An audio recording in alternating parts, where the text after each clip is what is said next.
can, go on air and Mm-hmm. and then we just use all this right here to kind That's of cool. put that on YouTube or on YouTube. Let's see here. You just intimidated me, that's for sure. On air. And, Mm-hmm. all right. And then we just use that. All right, here we go.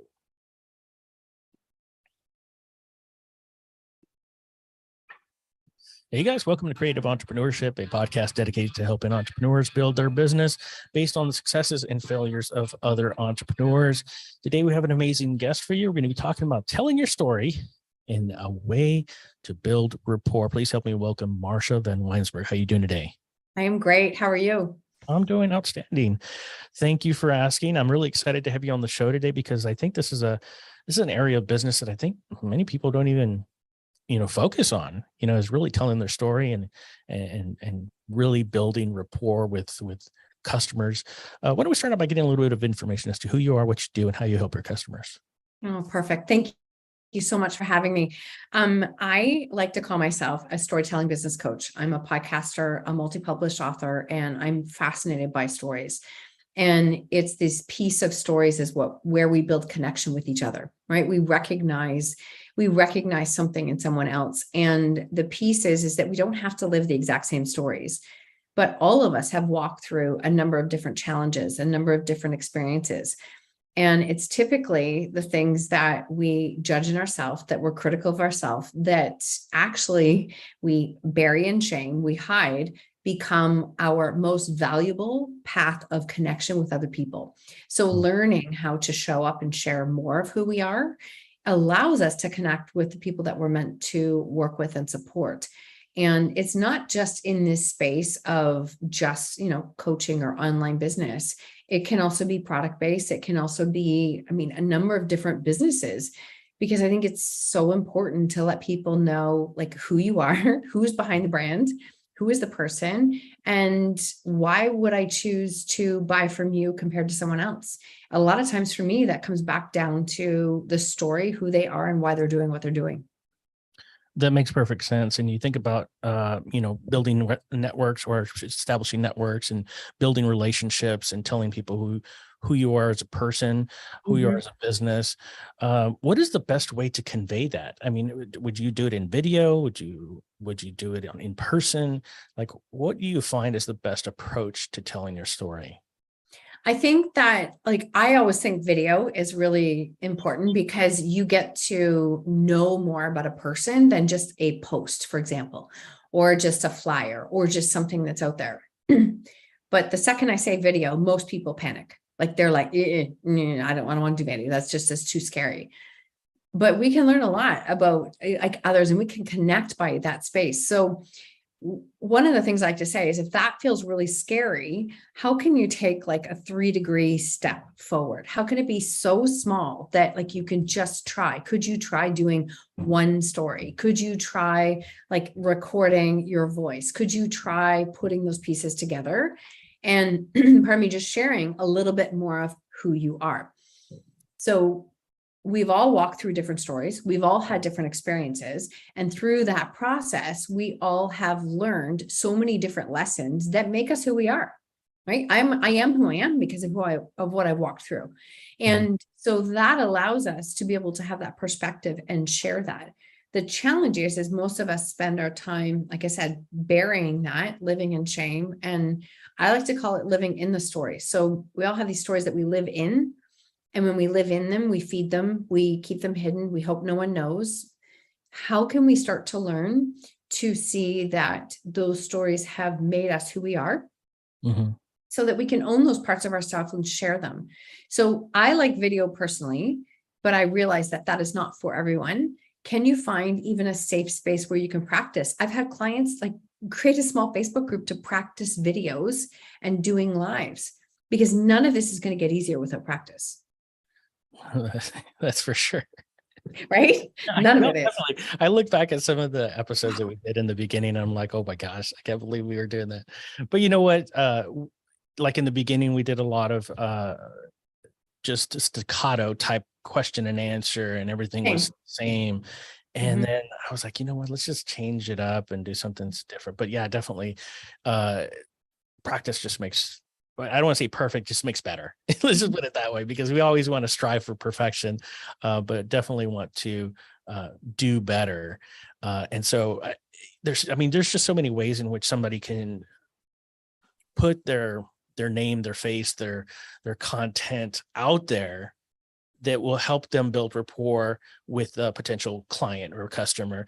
And for example, if you go to our website, graybugphotography.com, you'll see that we have a couple of videos up there as an introduction type video, so that they don't have to just look at the website. They actually meet the photographer, or really maybe understand who they are as a person, go into their bio and check to see how, how they are personally. And I think that brings a good connection with the client or the potential client when they're looking at that. Because I think when I was first starting out in photography, or at least, charging for it, I remember going to a website and I saw this photographer's website, and she had this just cinematic video. It kind of told a story as to who she was. And I was like, oh my God, I can't believe it. She is like awesome. And I thought, oh my gosh, well, maybe if we did something like that, then maybe people who come to the website will know me as a person, not just as a photographer, what I can do. But I thought that was pretty cool. I thought that was kind of interesting to get that out. Obviously, you can do it anywhere. You can Facebook and Instagram, and Yep. we put it on your website, whatever. But I thought that was pretty interesting. What do you I think? think I love it. I absolutely love it. And I think that that's the piece, right? If we think of how many different photographers are there, why is someone going to choose you versus someone else? And yes, they will look at work and make decisions, but sometimes I think more than often we make decisions based on like how this know, like, and trust factor that we can create with people by letting them know, like, why are we doing the business that we're doing? What does this look like?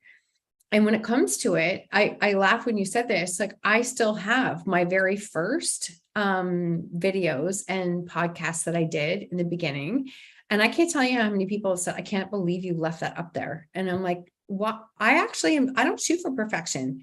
And the more you get to know me, that's actually the opposite of what my brand is we don't need perfection. I actually think we need to let go of perfection and let people see the real us. And so I leave all that there because I also want it to be a message for people that you can just start. It doesn't have to be perfect. You can just start. And that's how you start to figure out your messaging and what it looks like and what it sounds like. Because I know how I do a podcast now is 100 times different than when I first started. Yeah, for sure. So I think one thing that I didn't mention, which really works well, is that when you're trying to figure out, let's just say you did a video, you have to think about it. You have to think about what you're going to say. You have to think about who you are as a person, who you are as a business, and you have to think about introspectively what you want as a business. And I think just the process of thinking about it and understanding how you want to approach your business, and telling the person at the other end who you are, kind of corroborates that message and helps you understand a little bit better, wouldn't you say? I definitely would say. And if you're listening to this and this feels very overwhelming of where do I even start? One of the biggest things that stop us from, if we're going to use video as an example, one of the biggest things that stop us is we do make it about ourselves because we're afraid of being judged. We're afraid of being criticized, of it not looking perfect, all of these things. If we can step out and recognize that, like, who are we doing this for? Who are we allowing into our space? Who are we inviting in? And we make it about the customer, the client. It makes such a big difference when we can do that. So getting out of our own head and doing that. And then when you're going into video, one of the biggest things is that, like, we're humans. So what's in it for me, right? Like, why am I going to tune in? So start with telling that, like, start with letting people know what is in it for, like, what can they gain from working with you? What is it about you that is unique? What is something that you can do, or a part of your story or a piece of it that people can relate to and connect to you with? Because I'm very much about the vulnerable stories, the shame stories, the difficult stories, the ones that people want to be able to share, but they don't know how to. And so even if people don't have my story, they resonate and relate to it because they know that I talk about difficult or vulnerable stories. So Yeah. let them know more about you. Yeah. I think that separating yourself from others, it coincides with positioning and branding, Mhm. because if you look at your business, and it goes down to understanding how you're different. So when you're looking at yourself introspectively, you're looking at that, where you are as a business, you have to think about those things. And I think a lot Mhm. of times in entrepreneurs, when they start their business, they don't go into really understanding how they can separate themselves from other businesses, how they can position themselves in the market.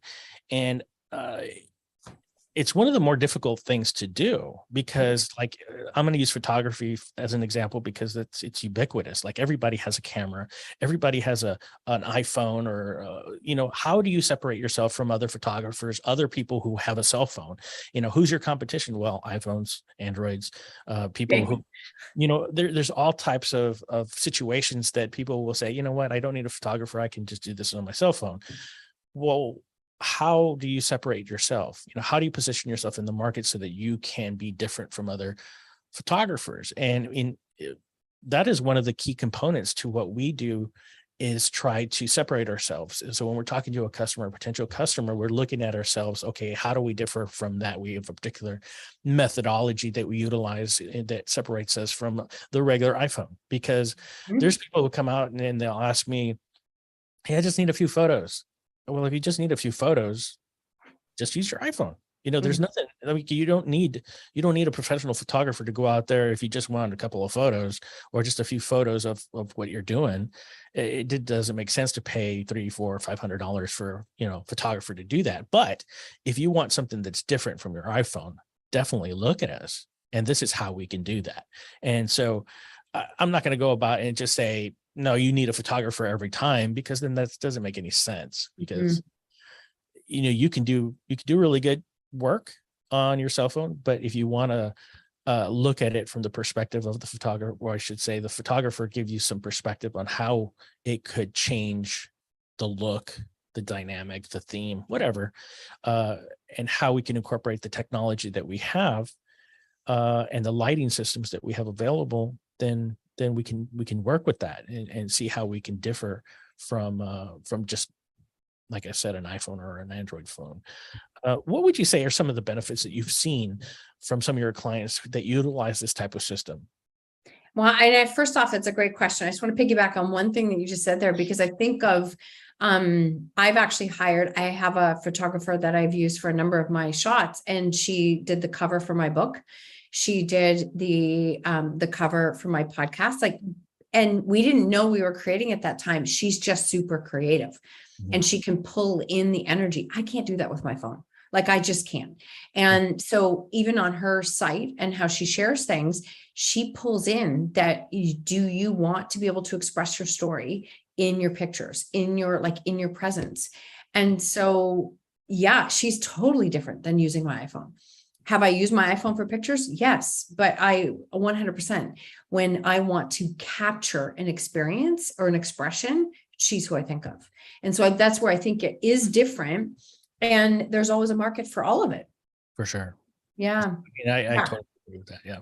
Yeah. So with some of my clients, where I have seen it is that whether they are coaches, they are speakers, they are wanting to write and share a story, it is in that space of, I like to help them with moving from in their story to on their story. And this is, I'm just going to give it reference to to a vulnerable story. For example, when you're in your story, you are replaying scenarios all the time.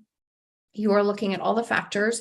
You are maybe potentially being a victim in your story. You're in this space, but maybe you want change, but you don't know how to shift from that. On your stories, when you have perspective, you can look at it and say, regardless of what happened or what I lived through, what I experienced, this is how I choose to show up today, that I wouldn't be the person that I am today without it. And so I help them when they're in that space of wanting to create change, to recognize that, you know, the life struggles and lessons that they've had actually become the gifts that they're here to do something with. Yeah.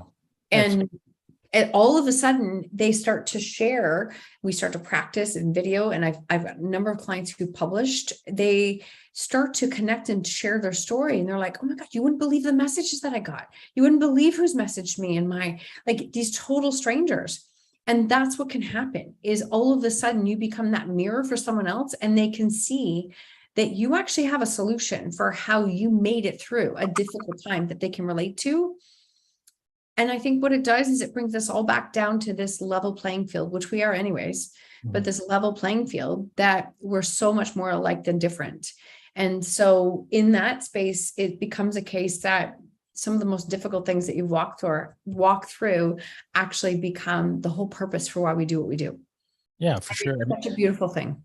You think about the situation of the person who's put into a particular situation to force them to persevere. Mm-hmm. You're telling the story, like, let's just say, like for me, I'll use myself as an example. So I was going to school. I was recently divorced. I was starting a business. I was working full time with the military. I was helping my brother because he didn't have a home. So I was supporting my brother. I was raising 2 boys by myself. So all of this all at one time put me in a situation where I had to really, really dig deep and understand who I was as a person, but also whether or not I could persevere. So I looked at myself in the mirror and I said, man, can I do this? And can I really, really do this?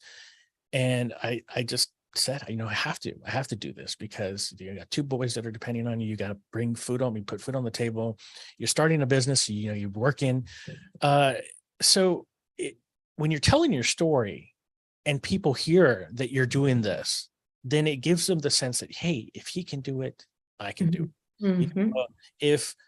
If I've been in situations like that where, you see, myself, I know what I'm capable of now because I was put into that situation. I know that, I can persevere if I really put my mind to it, and not let myself go, you know what, I just give up. Forget it. I'm not going to do it anymore. No, there's that situation where I said, no, I'm going to do it. I'm going to persevere. I'm going to knock this out of them. I'm not going to get my ass kicked. Let's just put it that way. I'm going to do the ass kicking. And there's people who hear that story. If you were going to tell your story and they get motivated, there's certain, some of the best motivational speakers, I think, have the best stories. They tell the story, and then all of a sudden you're like, man, boom. I can't believe they did this. They said this, and they went through this. And then all of a sudden it snaps. There's a seed in their mind, in somebody's mind, that heard the story. One of the best stories that I heard, and it's from Les Brown. I don't know if you know who Les Brown is. I love Les Brown. Yeah. So, when he said that he had a problem mentally, or he said that that's what they labeled him as. He's labeled. Yes. Yeah. And so he said, don't let others dictate who you become, or because of what other people say, and so I was like, oh my God, this guy is amazing. I can't believe it. And that was one of the stories that I heard in the past that it was just, it resonated, because you don't let other people determine who you are based on what they think of you, and I thought that was just an amazing story. But if you don't know who Les Brown, be sure and check him out. What are some of the challenges you find? Well, I'll give you a chance to respond, because I know you want to respond. I do. I was just going to say you're at this. First off, I want to acknowledge you for sharing the part of your story that you shared. And I actually, if I can use you as an example right now for people who are listening, you gave us a snapshot of a moment in time when your back was up against the wall with a lot of things that you had to deal with. And without teaching, preaching, you shared that part with us. We were able to see that, oh gosh, he had his back up against the wall. Look at all the things that he was able to persevere through. And we got a glimpse as to who you were as a person. I think that's really powerful. I think that's really, really powerful. And one of the things that you don't have to do is you don't have to share details of a story. I don't need details of the divorce. I don't need detail. Like, people think, wow, what do I say about so-and-so? And I'm like, none of that matters. It's about us. We're sharing about us, regardless of all of the things happening in this back piece here. And that's what we get stuck on. We think, but how do I share this part and this part and this part? I'm like, you don't have to. You can summarize it in, like, you literally did it in 2 minutes. And you gave such a clear picture as to who you were as a person and allowed people to see you. And then what will happen is people will be able to connect and resonate with that. If you most of the inspirational, motivational speakers that we resonate with, and there's so many of them, but if you have one that you're listening, you have one that you resonate with, I guarantee you they walked through an unbelievable, difficult story to get to where they are. So we look at people and we almost idolize what they've done and what they've come through. And they're just showing you what is possible. So they didn't get to where they are now because everything worked out. They got to where they are now because they walked through a lot of challenges and made choices and decisions to get to where they are today. So I just wanted to share that piece. Yeah, for sure. You definitely become the person that you are now based on, your perseverance. Yeah. Mm-hmm. So what are some of the challenges that you find that many people who want to adopt this type of technique to tell their story? What are some of the challenges you find that that many of your customers face? Well, I think one of the first things is that the fact that public speaking of any kind is like 75% of the population ranks it as the number one fear. Like 75%. It's like that's over and above, almost like it's even over above death, which is crazy, but that's where it is ranked. And I just finished a masterclass on this piece. So I was blown away when I looked it up. So we're so afraid of public speaking. The reasons we're afraid is because we're afraid of making mistakes. We're afraid of being judged. We're afraid of looking like we don't know what we're doing. We're afraid of making mistakes. Like, we're afraid of the opinions of others. Good God, this is exhausting. Like, we're afraid of all these things that could happen. And when I ran this class, I'm like, do you guys understand that every single one of you have the exact same fears? And when you are watching someone else perform, speak, do something, and they make a mistake, do you automatically think like, oh my God, how unprepared are they? Or do you connect to them because they're human? So the things that we put it up on this pedestal of fear, and I just think that that's our way of stopping ourselves and keeping ourselves safe. I'm going to air quote safe because that's not how it works. But we keep ourselves safe, but we're also blocking the connection that we're actually all striving for. Because the number one thing that most of us are craving as humans, especially coming through the last couple of years, is connection. It's connection. But how can we build connection if we don't ever let anybody see who we are? And so the fears are there. I mean, and I'm not making fun of it. We all have them. At the end of the day, I like to use a phrase that, like, nobody will judge you more than what you judge yourself. There is no one on this earth who's going to judge you, criticize you more than what you do to yourself. So it almost becomes freeing to recognize that. So what do I care if like Joe on the internet leaves me a comment that is like, I'm not, I have a criteria in my head. I'm like, would I ever have a conversation with them, invite them to my house, have them over for dinner? If the answer is no, it's like, oh, well, like so we're putting this stock into people that they don't mean any difference to us anyways, but that's blocking us from connecting to the people that we're meant to connect to. I definitely agree with you on that. And one of the biggest fears I had was how critical people might be with regard to what I have to say. And it's the same with photography. When I first started, like, am I up to par? Am I going to be good enough? Once I start putting content out there, you really put yourself out there, because I'll read a comment and it may be somewhat critical and it kind of like, oh, and then all of a sudden you're like, okay, well, you know what? This is one person's thoughts, and you're helping other people, with their business, regardless of the depth that you may go, because obviously we all don't know everything, and there's going to be people out there that have better insights and more knowledge, and they can ask better questions, and their vocabulary is better, and they've had more experience. They have multi-million-dollar companies, so they've got the team. There's all kinds of people out there. And you are who you are. You, like you mentioned earlier, I am who I am. Yeah. And if you put yourself out there, you're obviously going to be vulnerable to criticism. Mhm. And when we first started the podcast, it was like, I remember, like I mentioned before, it was very staccato and very structured. And then we moved to a more conversational podcast. And then I started to edit too much. Like we started to edit the podcast too much, like taking out the ums and taking out, and it And yeah. seemed so fluid, I guess, uh and so once we started to just let it ride, Mhm. obviously we want to, edit somewhat, but not so much to the point where I'm taking out every single and like and pause. And so people are gonna, I guess, respond better when they see your true colors and they see that you can make mistakes, and that you can say once in a while, because although in radio and in audio you don't want to hear all the time. But yeah, so I totally agree with that, and it does hurt when somebody says something negative, but I love when somebody says something positive, and I think that trumps all of the negative.